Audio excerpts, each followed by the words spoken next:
Yok, öyle bir şey yok. Bir dolandırıcılık sitesiyle başlayan saçma bir haber TV kanalına kadar taşınınca tabii biraz olay ciddiye binmiş gibi oldu ama yakınlarınız da sanırım korkmuşlar, aramışlar sizi. çünkü yani ailem bu durumun aslında böyle olmadığını bilmesine rağmen TV kanalında yayınlanınca herhalde kızım bizden bir şey saklıyor bizi üzmemek için diyerek.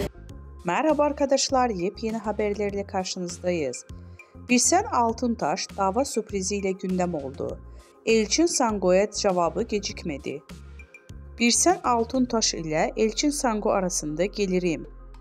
Dizi sektöründe yaşanan tekelleşme iddiaları hakkında yaptığı açıklamalarıyla gündeme gelen Birsen Altıntaş, Elçin Sango'ya dava açtı. İkili arasında yaşanan atışmalardan sonra Elçin Sango Birsel Altıntaş'a gerilmişti. Elçin Sango Birsel Altıntaş'a sürpriz yapacağını söyleyerek kavganın fitilini ateşlemişti. Daha sonra belgelerle konuşan Elçin Sango bu durum üzerine iki sürpriz daha yaptı. Sosyal medya hesabından Altıntaş'a dava açtığını duyurdu.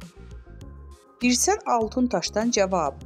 Ünlü oyuncu Elçin Sango dün sana iki sürpriz daha var diyerek Altıntaş'a dava açtığını ilan etmişti. Birsel Altıntaş seninle son kez muhatap oluyorum diyerek dava açmıştı.